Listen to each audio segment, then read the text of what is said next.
these macro issues, you talked about keeping a macro view and keeping an eye on your environment.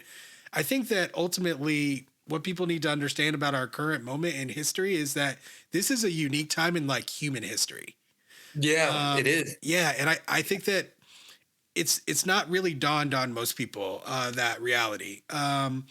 The fact that we can connect to each other like this right now, me and you, right, and have this conversation, that is unique in human history.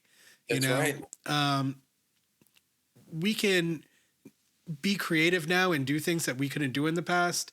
And ultimately, I believe that more black men and women who seem to have kind of picked up on this already a little bit need to move more towards thinking in terms of ownership, in terms of the work that they do. That's right. What do you think? I just want to hear your reflections on that.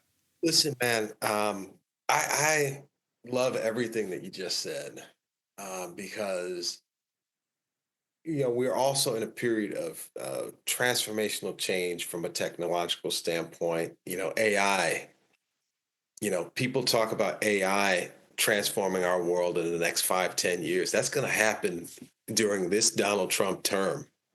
It's coming, right? And the people that learn how to use these technologies and adopt them, um, are going to win the future, right? A lot of us are at risk, actually, um, you know, from the advent of some of these technologies. I tend to be, again, I tend to be an optimist. I use Chat GPT to help me finish a couple speeches. I'll write something and, hey, help me with a conclusion here. Give me some titles. It's a nifty tool. I love that platform. It can help you with meal plans, all sorts of stuff, right? I tend to be a techno optimist, but the reality is, our world is changing. I'm sure you're seeing it as a teacher, the way that you're teaching, the way that teachers and schools have to regulate around the concept of AI is changing. You can't even really necessarily track if a student plagiarized the paper anymore, right? Um, you Well, know, I have to push back on that you think you because, can? oh yeah, brother, easily. This is one thing I want to dispel. Myth. I literally wrote an article dispelling this because the reason why people think that, right, is because they don't grade papers. The reason why people think that is because they don't grade papers. If you Break were it down. grading papers, you would realize that there are all kinds of ways to see whether AI is used or not because it's a machine. There are markers of a machine being used. Oh And man, that sounds like a great think piece that you should publish in I like did. journal. I Like, did. you gotta send it through, man. Because I was just talking to a friend of mine who's a principal of a high school, and he's talking about, yeah, I can't even do this and that. He needs to read that piece, Yes, man. sir. A lot of people do because that is a very popular narrative going around. We were Yeah, talking about narrative earlier. That's the issue. Part of it is that teachers are not respected right now. Our job has become like somehow just, I don't know, not respected at all. Respected by a lot of parents and a lot of the people that we help, the students, but not really by society at large. Teachers are it's very because, much. and it's because, unfortunately, and I think this gets back to, the reality of how we keep score in our society, and why people feel compelled to take certain corporate jobs is because we keep score in this society with money. And teachers, in many respects, are severely underpaid. And, I think teachers, particularly in the public school system, have been demonized, in a sense. And now, even the Department of Education is at risk, and all the work that they do is very much at risk. And that's a very unfortunate thing, man. Yeah, I mean, education is the bedrock of our society, It's and like you couldn't have gotten to the position that you were without the educational opportunities that you fought public school. for, right? Public school, right? And me as well. I was a child of public school. I've taught in public schools my entire career. So yeah, it's pretty crazy what's happening right now and the impact it's going to have on people. And what's crazier about it is a lot of people have no idea. You know, a lot of people are completely ignorant about what's happening, what's about to happen, how it's going to Yeah. impact them in their lives. And that's the scary part, right? Because when stuff starts happening to you, right, that you didn't anticipate and you don't really have an explanation, right? And you can see it happening with some of these Republican town halls right now. Yeah. Yeah, that People voted for this stuff. what'd you say?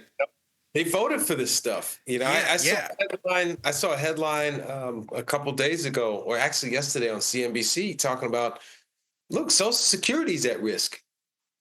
Medicare is at risk. You know, a lot of these programs that people rely on are very much on the chopping block potentially. And it gets back to what we were talking about earlier, where you got to have an awareness of, you know, what's going on. And I appreciate you even providing me that James Ball suggestion for reading material, because this is the other thing that we have to do as Americans is we got to be willing to challenge our beliefs. We have to be willing to look at counter arguments and not just live in these walled off ecosystems that we live in. You know, look, if you're a Democrat, I want you to read the op-ed. I know I'm not reading it, but read the op-ed page from the Wall Street Journal. Understand what the other side is saying. Read Fox. You know, if you're a theist, I want you to read some Christopher Hitchens, right? You know, and not say that you become an atheist, but that you have to have a broader perspective of the world around you. You It's know, critical. it is absolutely critical. And I think that, you know, there's a level of intellectual cowardice for folks. Um, I think that there's a level of anti-intellectualism that's running through this country as well. You know, do we even have public intellectuals anymore? The only one I can think of is Ta-Nehisi Coates, Yeah, they're right? few and far between. But Few and far between. You know, there's what been would like you a think if I general. said that a lot of what's going on in the anti-intellectual movement is fear-based? What would you think about that? I completely agree with that. Yeah. I mean, it even harkens back to you know, what we were talking about with Nicole Hannah Jones and the 1619 Project earlier. Like, people are afraid to confront the past. People make a caricature of the past. You know, and I'm thinking of, for example, you know, Elon Musk and some of these guys doing that Nazi salute at these events, or Kanye West with the swastika. I mean, this is deplorable stuff. What that stood for, it's disgraceful.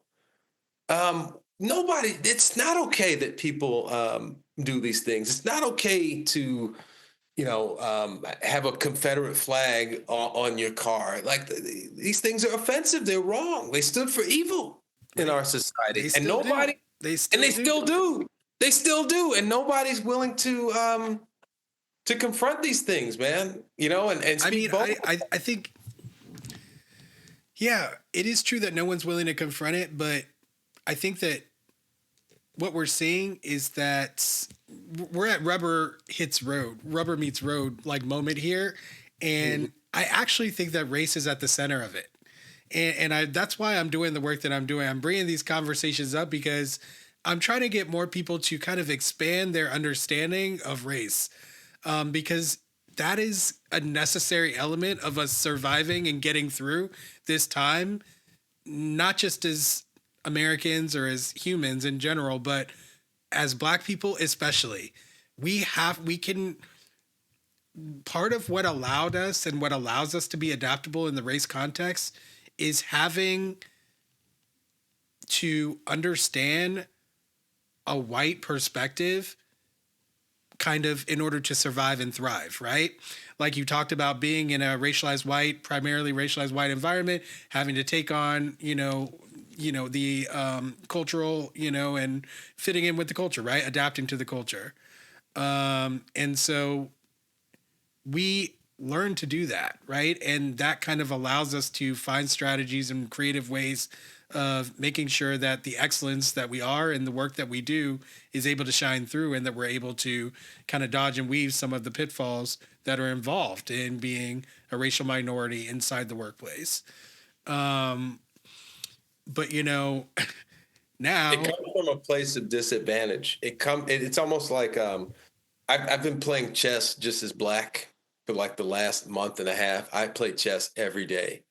And when you're black, you're immediately when you're black on the chessboard, you're reacting to the aggression of the white piece, and you're not in a position necessarily of strength. You have to play smart, and you're reactive a lot of time. And one of the things that I'm trying to do with this book is to flip that and to help us find a place of empowerment, because there are some advantages to being a black man. If you come into these places and you're sharp, of course they want to hire you, and once they hire, of course they want to retain you, right? You make them look good, you make them look progressive, and I want us to start seeing, the advantage of being the David versus the Goliath that we're up against as people of color in this society. yeah, I mean, that's always been my experience, in terms of being the David against Goliath. But I can't say that I've experienced people recognizing me for what I bring to the table. In fact, quite the opposite. I've had quite a large number of experiences, in fact, I would say, that go against that, in terms of just, you know, a lot of looks of disbelief from racialized white people who expected me to get opportunities that I did not receive and could not come up with a alternative, any kind of explanation for why I did not receive the explanations. I have a lot of people who they thought from an outsider's perspective that I was experiencing racism in various ways that impacted my experience. Like, for instance, in my clinical work as a lawyer, as a student lawyer, a student under a student practice order in law school, rather. And you know, all kinds of other things. I told a story not too long ago about back when I was a kid. I was a math whiz. My dad taught me math at home. Thank goodness for him. Grateful every day for that. And I knew algebra by the time I was in kindergarten. And That's eventually, exceptional, man. thank you, brother. Again, it did not get me anywhere being exceptional in that way. But yes, I'm proud of it. I'm happy that my dad did that. But again, it did not lead to some kind of tangible results. So I'm just putting my story out there because this is just what I experienced. But ultimately, there were a lot of people who were preying on my downfall since I was a kid. And it was pretty easily observable for me as someone who is very much in touch with human expression, let's say. So that was something that I had to deal with. One particular example I'll tell you. So in the 5th grade, I was moved from my elementary school, which was all black where I grew up, to a more diverse student body group that was predominantly white, but not by a lot, and it was more racially diverse. So I was only at this school for 1 year because 6th grade, you go on to middle school, you go to a different school, right? Well, at the end of the year, they have an award ceremony and they're giving out all these awards per grade. And I ended up winning every single award for the 5th grade except for the attendance award, perfect attendance award. I won every other award. And so they kept reading out awards, saying what they were for and what they meant, and then calling my name. And then I would go up there and get the award. And I remember looking out at the audience, at the crowd, and seeing just like these angry, twisted faces looking at me. And it freaked me. It was freaky. It's like Will Fullwood. Yeah. Will Fullwood. Yeah. God dang. Yeah, but I mean, like, people were not happy, bro. People were not. people did not like that black boy keep getting up there and winning all those awards associated with all those kind words. You know what I mean? So, I've seen it many times in math class. We used to solve these ridiculously long equations in an advanced honors math class I was in middle school. And, when you got the answer, you're supposed to raise your hand and they check, and whoever gets it first gets a prize or whatever, right? Just a fun little activity. So I raised my hand, she checks, and I had gotten the answer wrong. And I could tell that she was happy to tell me that. She was happy to tell me that I got it wrong, you know? So I get back there, I find my mistake, I fix it before anyone else raises their hand. And I raise my hand again. And she ignores me a little bit, waiting for somebody else. She comes over, she looks, she doesn't say anything. She just keeps walking around, doesn't say anything to me. Oh, man. And I'm sitting there like, just wondering like what's going on, you know? And finally nobody else raises their hand. So she's like, okay, well, Will has the right answer, you know, like that kind of thing. And there's this experience over and over. And kind of the twin to that experience, I would say, is seeing people surprised at my excellence. Even people who chose me because they thought that I had some kind of skill that they wanted. I've seen them surprised at my excellence. So it's just, these are my consistent experiences. I have yet to really experience in any kind of pivotal moment, I would say. Outside of that, people love to laud my skills and the things that I do when it's not related to, business or making money or getting into the fray somehow or making progress. Then yeah, but like when people observe it, yes, they come up and they tell me and they're excited, and that's great. But I have not personally found a way to translate that in, the educational sphere environment, in the legal environment either.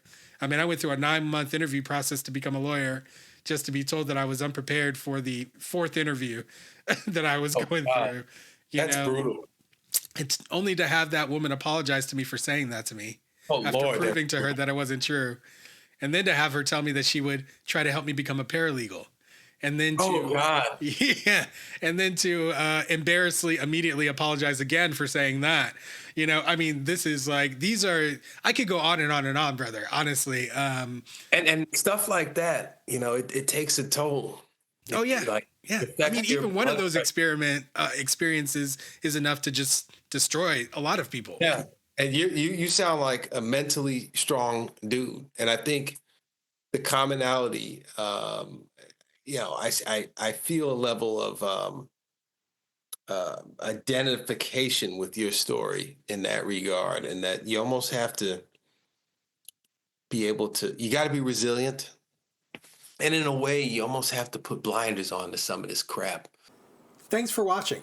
For access to the full-length conversation and all of the 2-hour-long unedited conversations that I've had on race, click the support link in the description below.